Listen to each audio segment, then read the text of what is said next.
would, turn in your Bible two places, John chapter 1 and Luke chapter 22.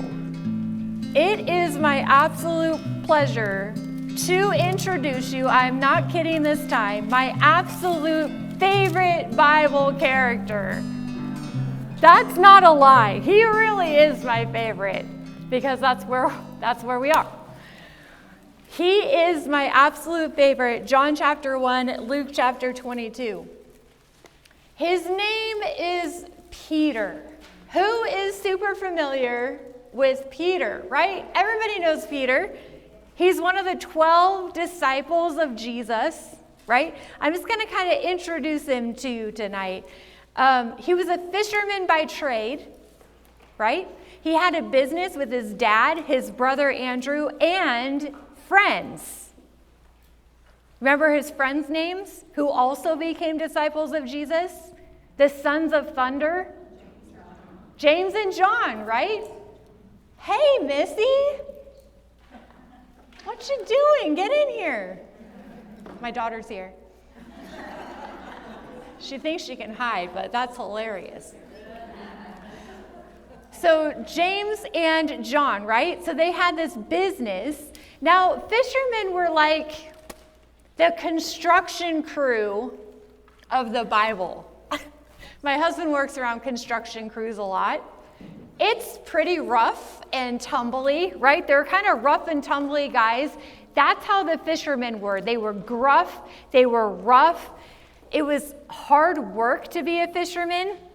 It was very labor intensive to be a fisherman. It's physically demanding, and you had to be pretty brave because you were out there on the choppy seas of the Sea of Galilee that actually would whip up into quite big waves. I was looking it up on YouTube. You can find anything on YouTube.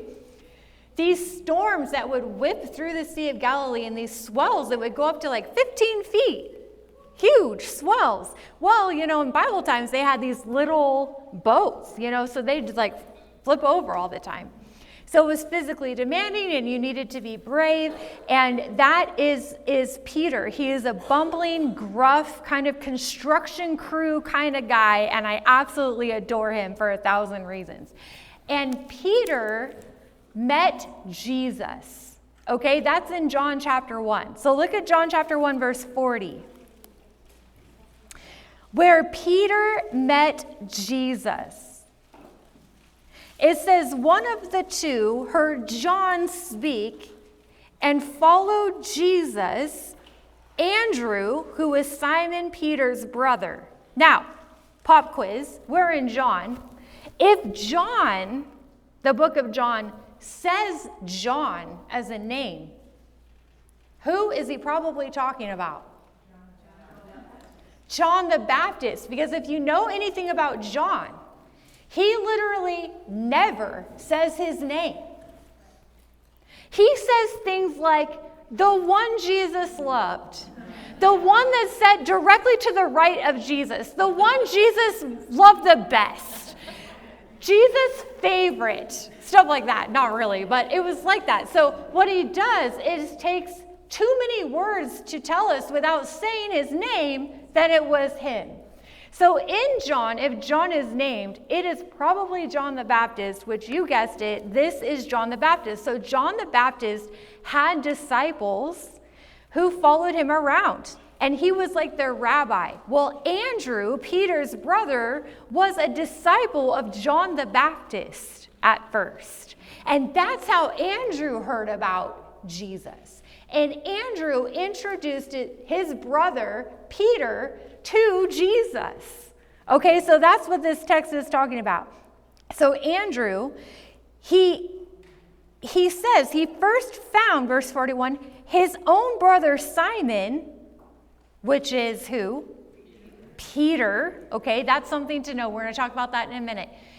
Peter's given name was actually Simon, and Jesus is about to rename him. So Simon is also Peter, and said to him, we have found the Messiah, which means Christ.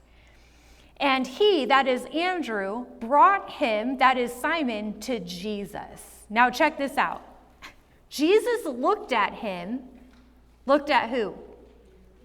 Peter. Now mark that phrase because this is going to come up again. Jesus looked at him, Simon, and said, "You are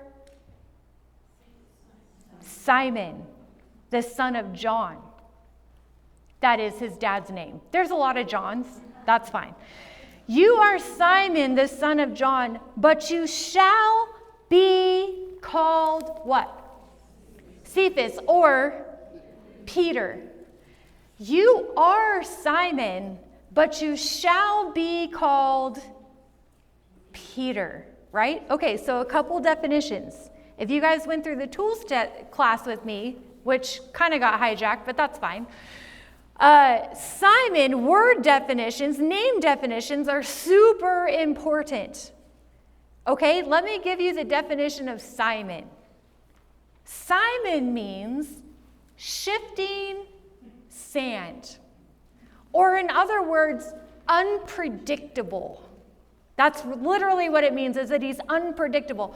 Really, that he's shaped by all the wind that blows through. You know, when you go to the coast for a weekend, this same sand dune that was there is now over there, and it's a different shape. Why? Because the wind literally moved it and then changed it into a different shape, right? That's what he's talking about. Simon, you are like a sand dune. You're shifting, you're unpredictable, and any wind that blows through shifts you. That's what his name meant, shifting sand. But you shall be called what?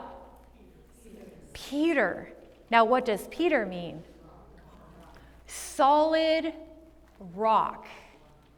Unmovable is what it means. To be unmovable or steadfast.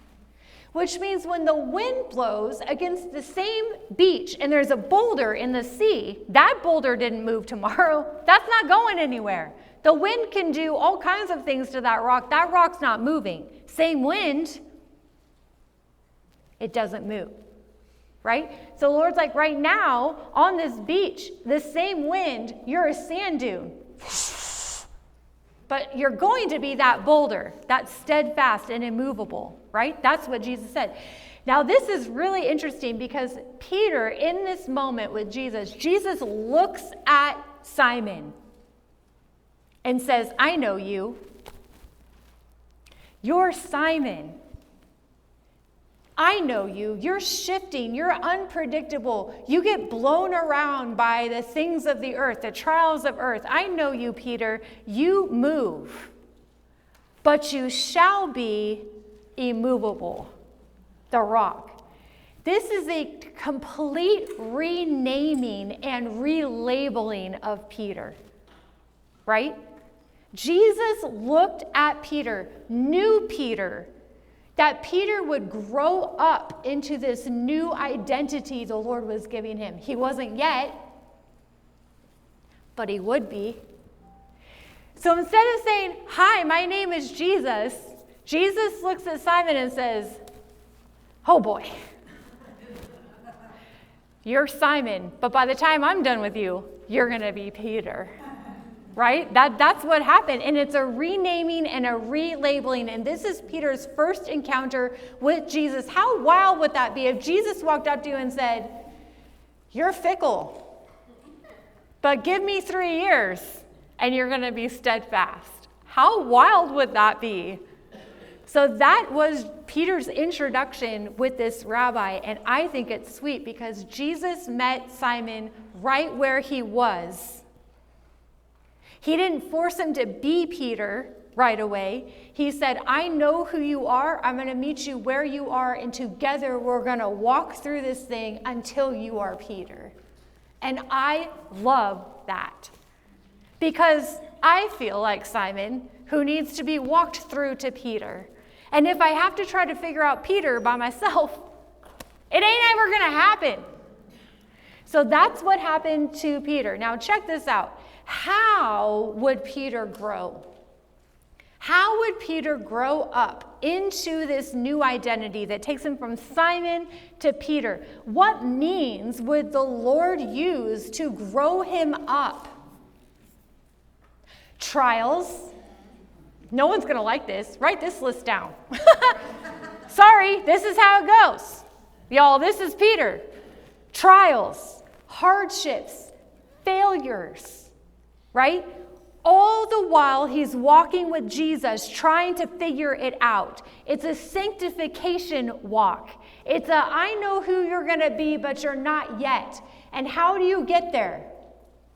Trials, hardships, failures, victories, failures, victories, failures, victories. Walking with Jesus, figuring it out, growing up into it, right? And that's how it would happen. And that's exactly what he did with Peter. Jesus spent the most time with Peter out of all 12 disciples, at least from what's recorded for us. He has more ink than all of them. And Peter was in the inner circle. You know that there's how many disciples? 12.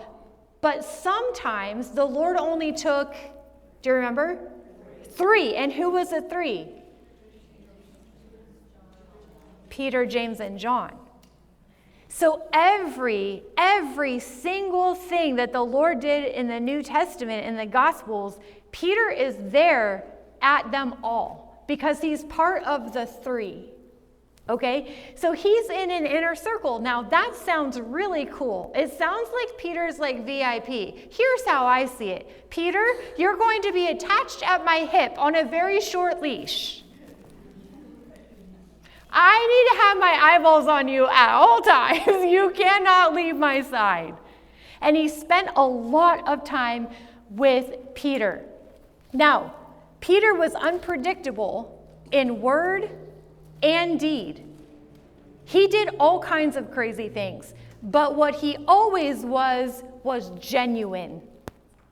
Peter was all in all the time. He went 110% in on everything that he did. So when he failed,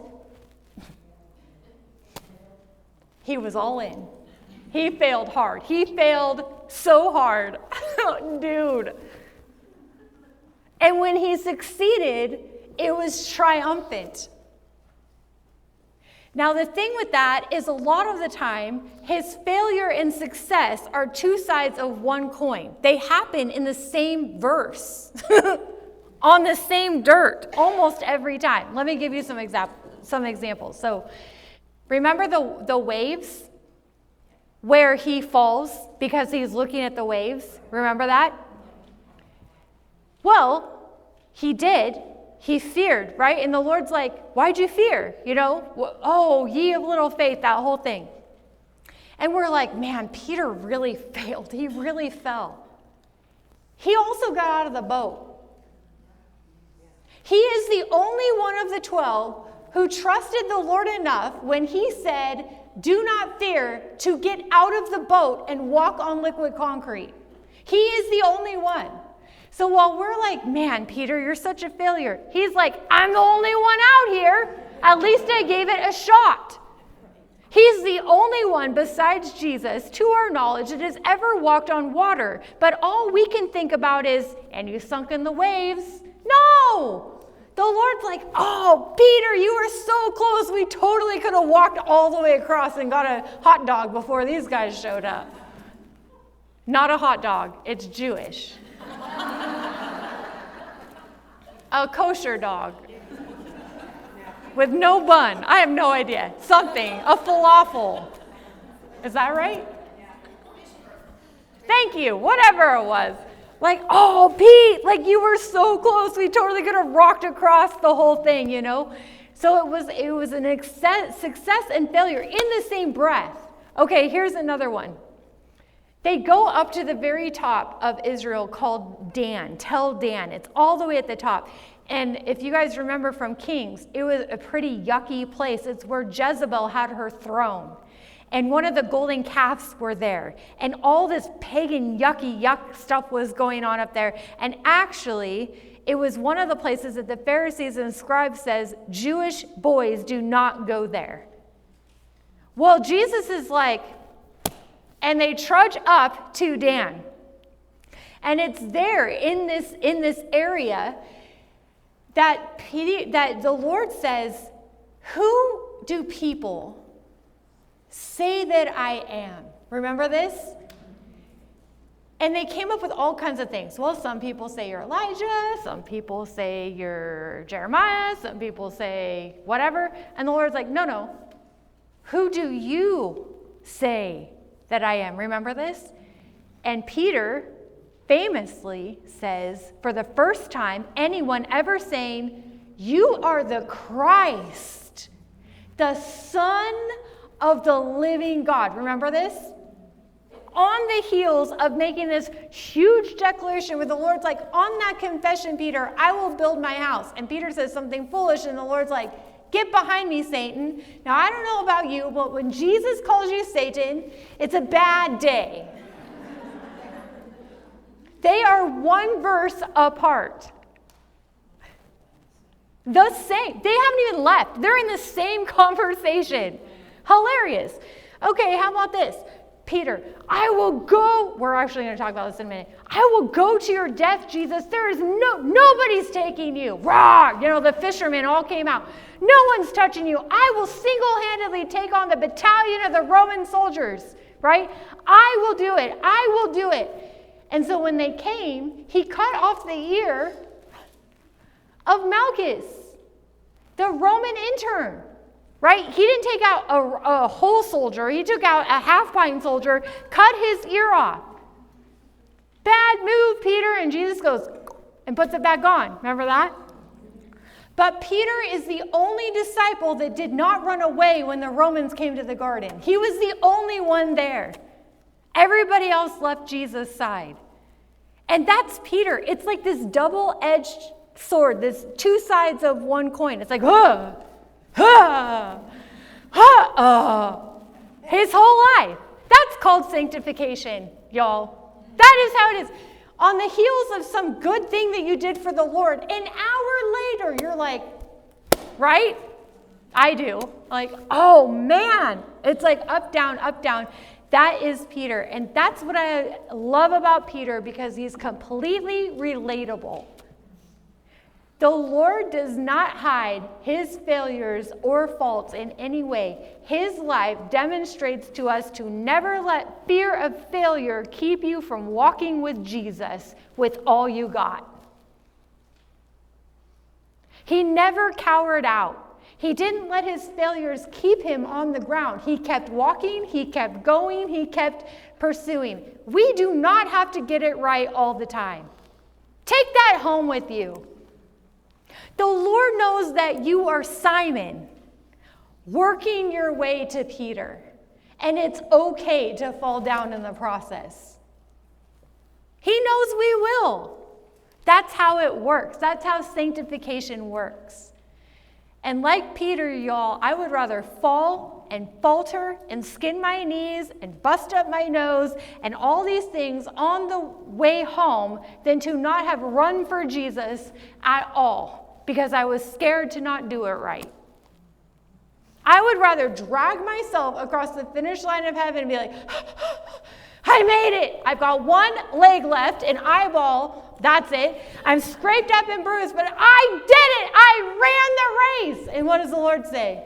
Well done, good and faithful servant. It doesn't have to be pretty. It just has to be faithful. So Peter was never afraid. I think it's more tragic to barely be able to name most of the disciples at all. Who are they? There's nothing individual about many of them. It's just the disciples.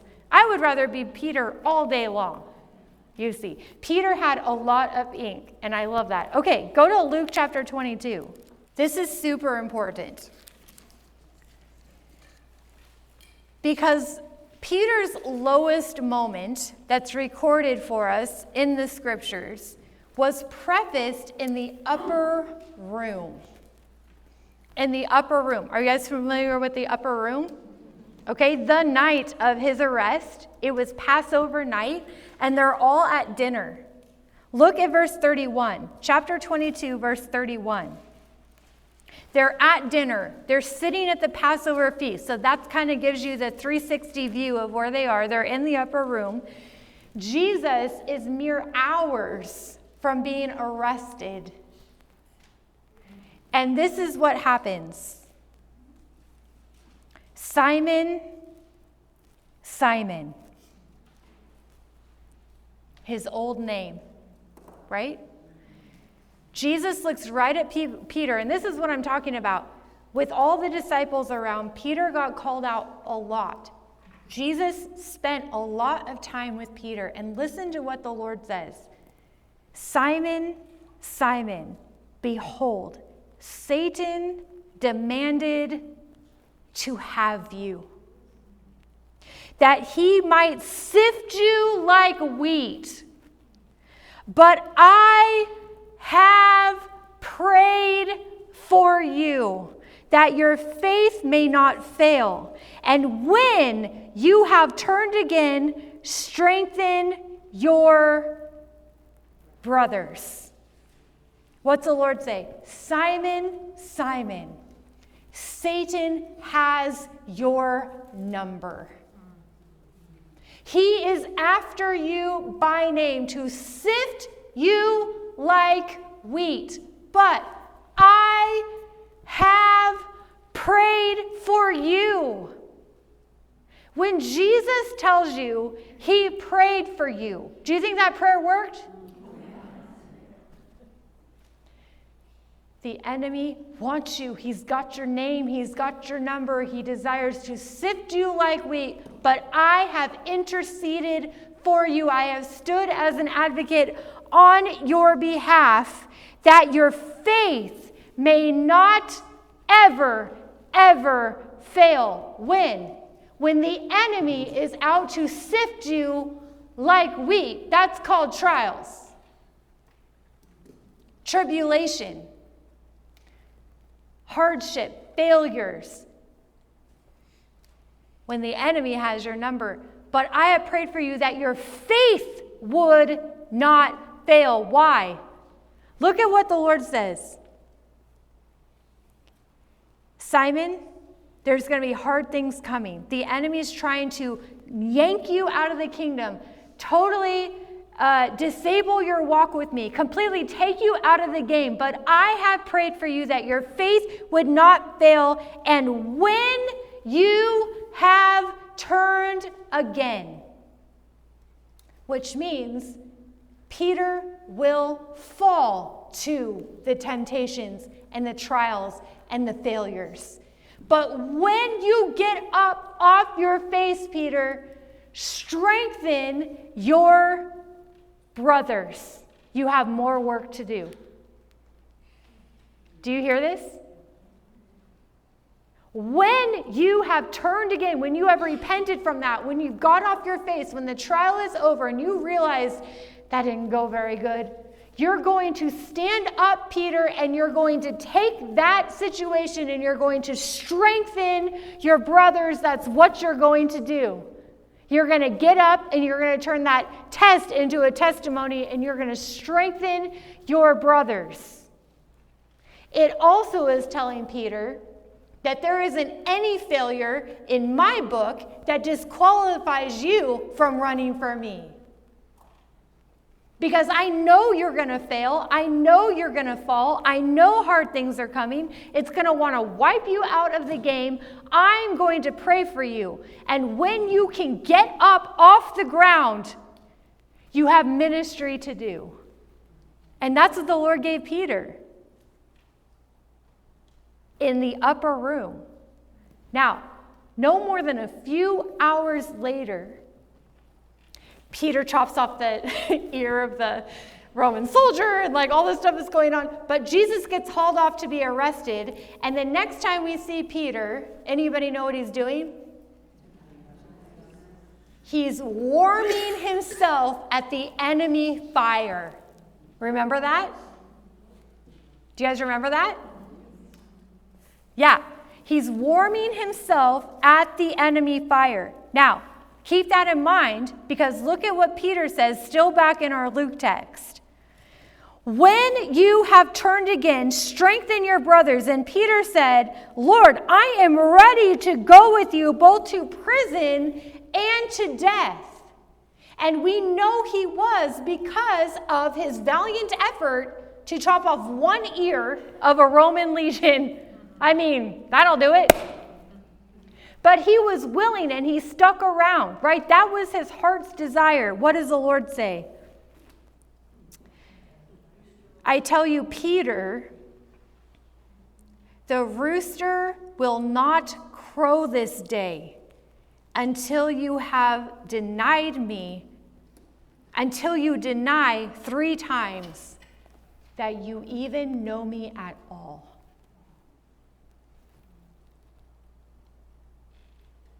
Simon, Simon, Satan has desired you by name to sift you like wheat.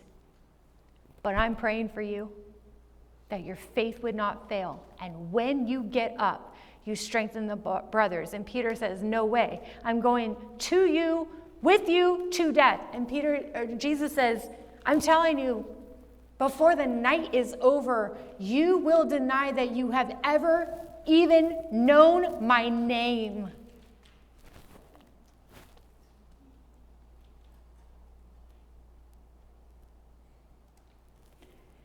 So Peter's at an enemy fire. And 3 times, aren't you a disciple of Jesus? No. I don't even know what that is. I'm not a disciple of Jesus. No, I'm pretty sure I've seen you hanging out with him like the last 3.5 years. I do not even know who that is. The 3rd time, a little girl comes up to him and says, aren't you a disciple? And he says, I blank, blank, blank, never knew him. He uses some of the most vulgar language in the Bible to prove to this little girl that he was not who they said he was. This is like an hour later. So look at verse 60, same chapter. Just keep going. Verse 60. Peter said, man, I do not know what you're talking about. And immediately, while he was still speaking, the rooster crows.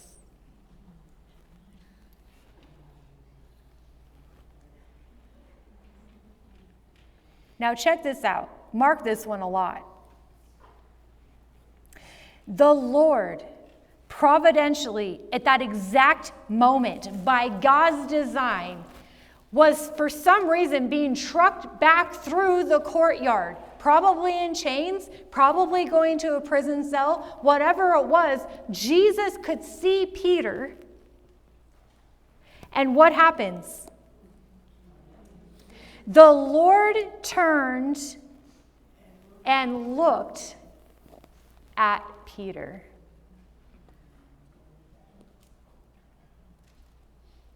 Now, I'm going to throw a question out to you. This was actually homework in our tools class.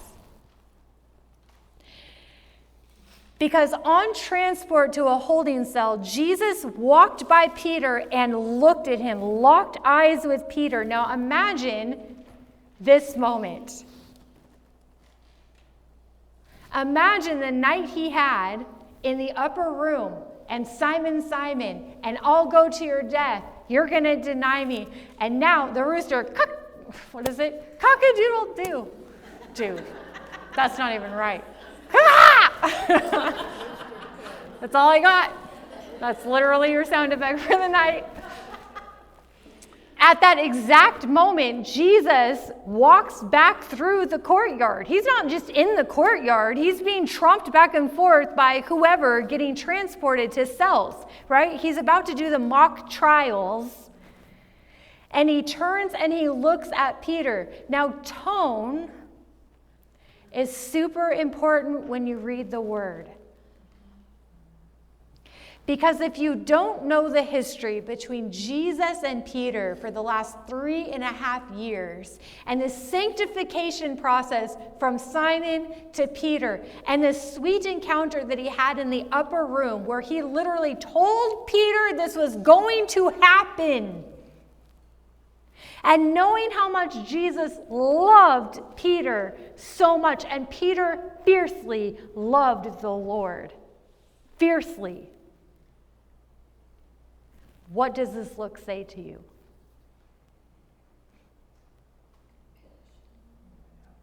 What's the tone? Is Jesus mad? Is he mad? Is he angry? Is he disappointed? He already knew. He can't be disappointed in Peter when he literally told Peter he was going to do it. So what is this look? It's grace. It's forgiveness. It's unconditional love. This look between Jesus and Peter, this eye contact that Jesus did not have to do. He looks straight at Peter and says, "It's okay, Pete. I knew you were going to do this, remember?" And that upper room encounter must have swept back through Peter. "Simon, Simon, the enemy has your number. You're going to fail. You're going to fall. But I have prayed for you that your faith would not fail. And when you can peel yourself up off the concrete on this one, strengthen your brothers." And then, by the Lord's divine grace, told Peter exactly how he would fail him, not an hour later. That's a gift. How would Peter have ever got off the floor if he didn't know the Lord already knew this and had not looked at Peter in the face with nothing but grace and love? There is no coming back from this. This look, this passing through the courtyard is divine. I already knew. Pete, it's okay. It's going to be okay. This sweet encounter is punctuated at the tomb 3 days later. Just jot down the reference. Mark chapter 16, verse 7. It's the tomb. It's 3 days later where the women who went there first are told by the angel that the Lord had risen. He is not here. He is risen. Remember that? The women got the news first. And they were told to hurry back to the upper room where all the disciples were hiding from the Romans. And the angel says to the women, "Go tell his disciples and Peter." He was already in the disciple group.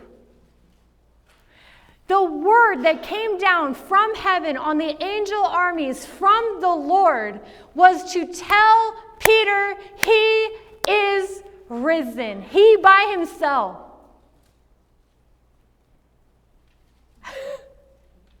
He is risen because Peter needed to hear it the most. That the encounter at the Roman fire was not his last chance with Jesus, because Jesus is alive.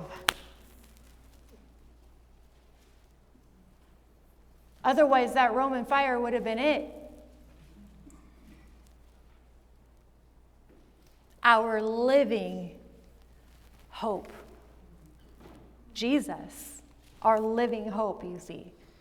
Now, turn to John chapter 21.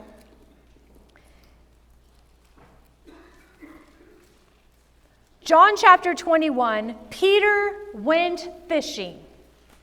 He's discouraged, and he goes right back to where he started. He's back on a fishing boat, and here's the thing. Peter says, "I'm going fishing," and everyone else is like, "Me too."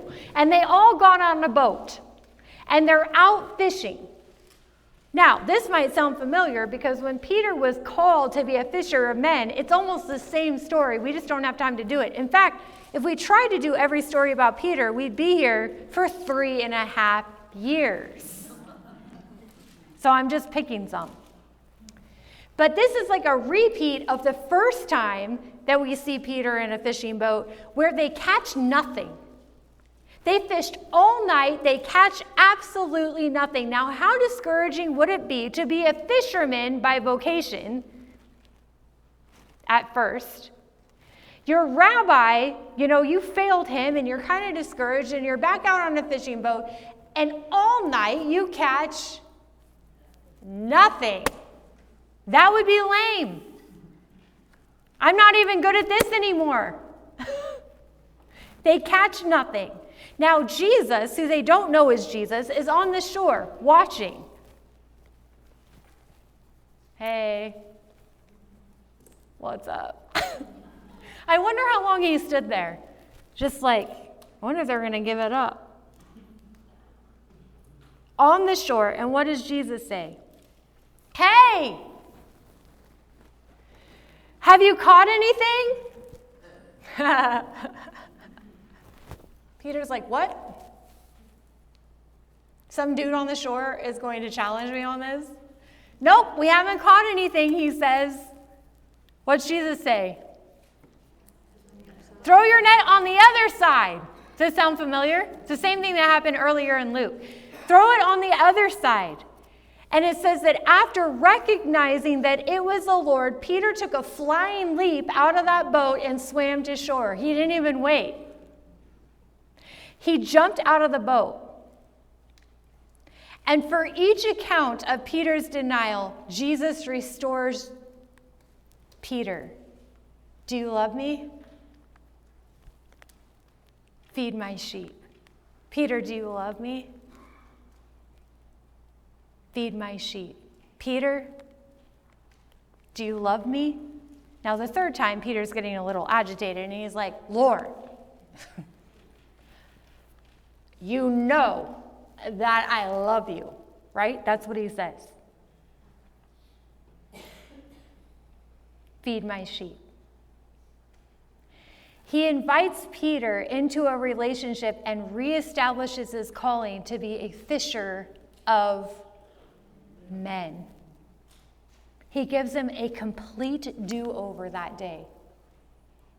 A complete do-over.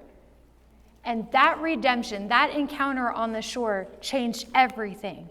But it would come at a price. His life.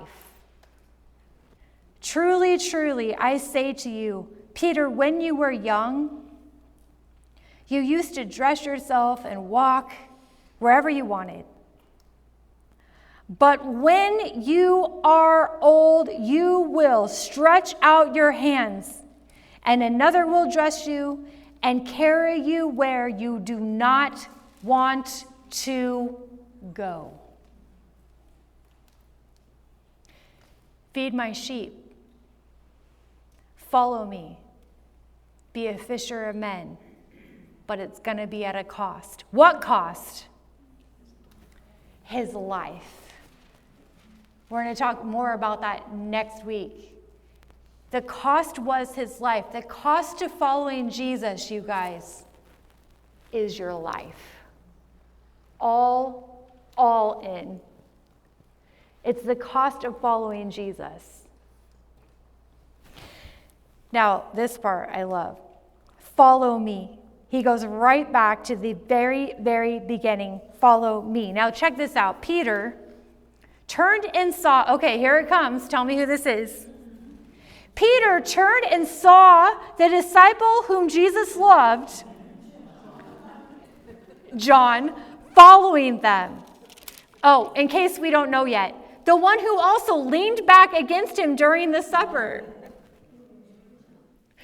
It's the disciple that Jesus loved, and also I was right next to him during dinner, he says. And he said, Lord, who is it that's going to betray you? When Peter saw him, he said to Jesus, Lord, what about that man? What about him? Jesus said to him, If it is my will that he remain until I come back, what is that to you? You follow me. This is such a good verse about our blueprints. And the life the Lord has set out before us is not the same as the one sitting next to you. Because nobody else was told that they were going to die. Only Peter, again, is told that he is going to die. So what does Peter do? What about him? And he points right at John. What about him? Does he have to die? I mean, why am I the one who has to die? What about John, the disciple Jesus loved and sat at the right hand at dinner? What about him? What is Jesus' response? If he stays alive until I come back again, what does that have to do with you? You follow me. His blueprint is his blueprint. You stay on your blueprint. What I'm doing with John is completely irrelevant to your walk with me. You follow me. What I have set out for her or him or them, that is between them and me and my providence over them. That has no relevance on whether you're going to follow me or not. That's huge. Now here, we're going to talk about that next week too. But here's what's interesting about John, because that's the person he pointed to. Do you guys remember John's end? He was boiled alive in oil, and that did not work. Remember that? When he was 90. So they sent him to Patmos, the prison island. You guys know this? At the end of his life. And that's when John got revelation. And then he came back to Ephesus and lived like another 10 years. He was very old. They tried to kill him, but it wasn't his blueprint to die that way. He was going to die of old age, but they tried. Anybody want to be boiled in oil? No. Well, good, because that's not your blueprint probably. I mean, I don't know, but I'm just guessing.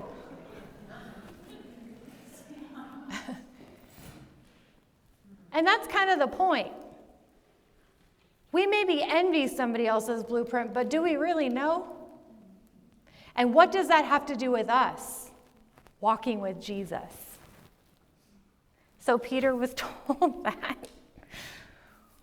Now, from the first pages of the book of Acts, we see a whole new Peter who's actually Peter. Simon is gone.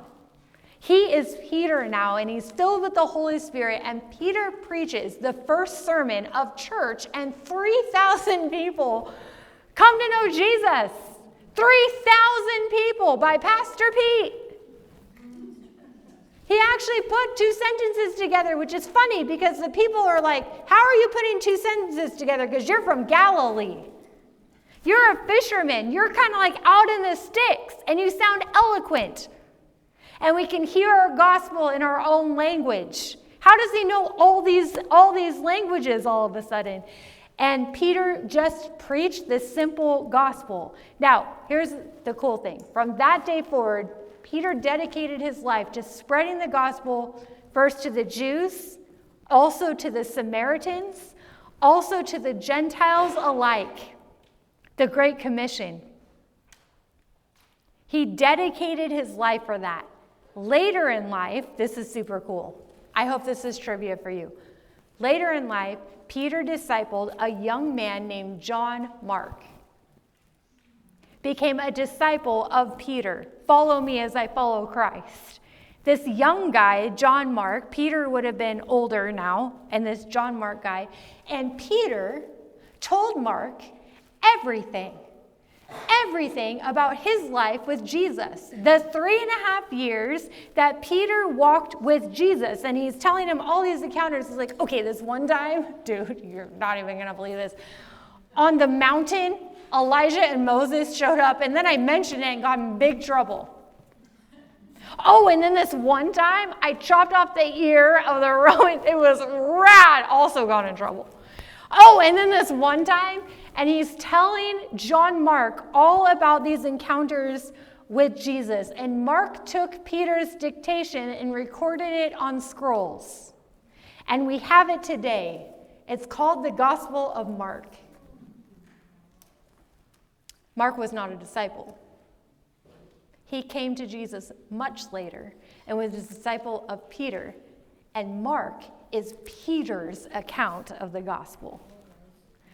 Next time you read Mark, think about Peter. And what's cool about Mark is that Peter has no qualms about telling everybody how much of a bumbling idiot he was. And a lot of Mark is giving accounts of things that only Peter would know because he was the only one there. It's cool trivia. And Mark's not in chronological order because of that. Oh, this one time. Oh, and then this other time. And it's like not in order at all. So that's pretty cool. That's cool trivia. Now, this brings us to Rome and the setting of our study. Okay? We're going to talk all about that next week when we're going to set up 1 Peter and the history behind it, which is wild, you guys. But that brings us to Rome. So after Jesus resurrected, Peter just went about doing his thing, doing the gospel thing, speaking the gospel, sharing the gospel. He had some disciples that followed him around that he kind of mentored, and that brought him to Rome where he lived. Okay, and that is going to be the setting of our letter. So get your books out. I'm going to show you how the homework works. If you guys all have those, or the PDF, whatever.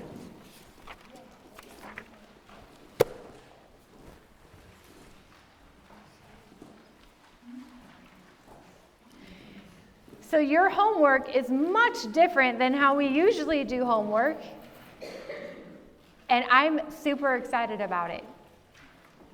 So if you would turn to this page like this, it says lesson 1, right? Expectation. This is going to be your homework for the next week. So here's how it goes. On the very first page, it says read or listen. You guys see that? And it's got a chapter. Okay, so lesson 1, expectation. On the first page, it's going to give you your read or listen assignment. You guys see that? That is the main part of your homework, to read or listen to what it says. It takes about 2.5 minutes to read or listen to it. Okay? Chapter 1. You guys can do it. I believe in you. Chapter 1. Okay? So you're going to do that. I would do it every single day. Just keep listening to it every day. It only takes a few minutes. Okay, and then the next page, you're going to write the verses assigned to you with your pen on the paper. Why do I love this? A couple reasons. It slows you down, Americans. To write the word slows you down, so you're actually thinking about every single word that you're writing. It really is an awesome way to muscle memory the word and slow you down. So I could get it all on one page. Okay, so this is the text. So the text is not all of chapter 1, it's verse 1 through 19. You guys see that? Because that is going to be our teaching text for next week. What did I say? 1 through 9. That's going to be our text for next week. So that's what I want you guys to write. Okay? So you're going to read the text, all of it, whatever chapter is assigned, write whatever verses it says. You guys with me so far? Next page. Then there's a page that says journal. So while you are reading the word or listening to the word, if questions come up or a verse you don't understand, or you want to do a word study on something, or whatever. This is to jot thoughts while you're listening and writing the word. Okay, so just a space to hold your questions or your thoughts or whatever, however you want to use it. Next page, love this, definitions. Yes! I pulled out a few words within our text that I want you to look up. Now, if you know how to do this in the Strong's, do it that way. For those who do not know, good news. In the very back of your book is the answer key. You're welcome. It's the word glossary. So in the very back, you're just going to find the word hope. And you're going to write the original Greek definition of what hope meant by the original author at the time. Does that make sense? So these are the Greek word definitions. And what happens with that is that our English is super sloppy, you guys. So pulling out the original definition of the word helps to illuminate the text and how the listener would have actually heard it and the intention of the writer, which is the Lord. So we want to know what he meant, don't we? Yeah, we do. So in the back, these are all done for you, or you can look them up yourself. Got that? Definitions. Next page.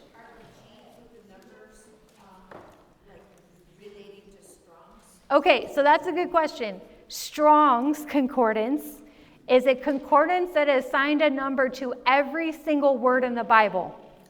So if you're in the Old Testament, you will have an H number, H for Hebrew. In the New Testament, you have a G number, G for Greek. So all these will be G numbers because we're in the New Testament and it's in Greek. That's a good question.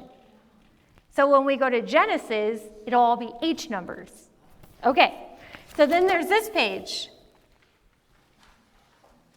There's a little history lesson on the side you guys can read, and then it says dig deeper. These are going to be your in-depth Bible study questions, where you're going to think about it, and you're going to spend some time in the Word, and you're going to do the cross-references and all that stuff. And all it is bullet points. So go as deep and do as much as you want, okay? And then the next pages is just to write what the answers to the questions in the homework. Got that? So question number 1, Peter said we have a living hope, a hope that lives. What does that imply? And then you have a cross-reference to help you out. Okay, and then you'll just write your answer, just like our normal homework. It's just with bullet points instead. Okay, spend as much time here as you want to. But it is super important to me that you read and write the word and do the definitions. This is also awesome and in-depth, but do this last. Okay? You guys got that? Then on some chapters, there's extra fun things. This chapter has a history of the Circus Maximus. See that? This is where Peter was crucified upside down, spoiler alert. So there's some history in there. There's even a recipe. You have to find it though. Things like that. Okay, so that's not homework, that's just for fun. Just an extra history thing. And then the next page will be where you're going to keep notes for next week's teaching. Okay? And that's how it works. Read the word or listen to the word, write the word, look up word definitions, do some questions. Why do we go through hardships and trials and loss and grief and failing and walking and failing and walking? Because faith is refined by fire. There's no other way. That's how it's designed. And there in the fire, shifting sand is solidified to immovable resolve. And it is there that we find that his grace is sufficient.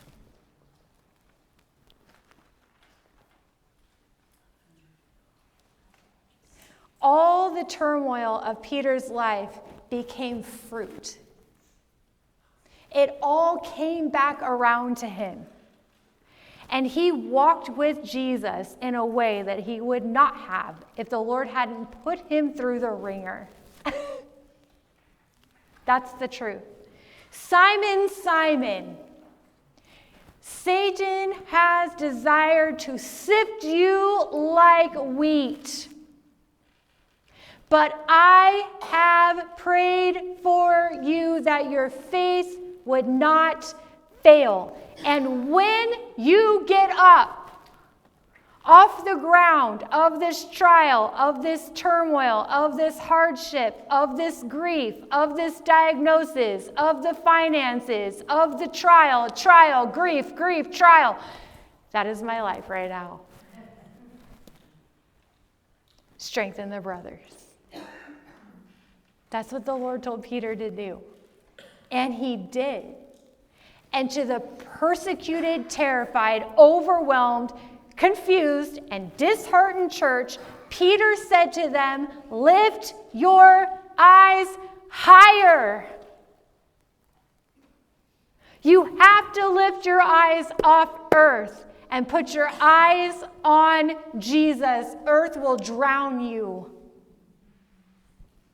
You have to lift your eyes above the politics and above the evil rulers and above the grief and uncertainty and put your eyes on your living hope, Jesus Christ. Because if your eyes stay horizontal, you will die there.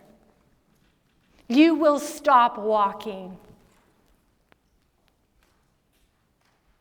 So lift your eyes higher. And this church was persecuted and was on the run. We're going to talk about it next week. They were under severe trial. And Peter still, the mantra was, lift your eyes up high. So he says to the church, because Jesus is your living hope, you can survive anything that comes your way. Anything.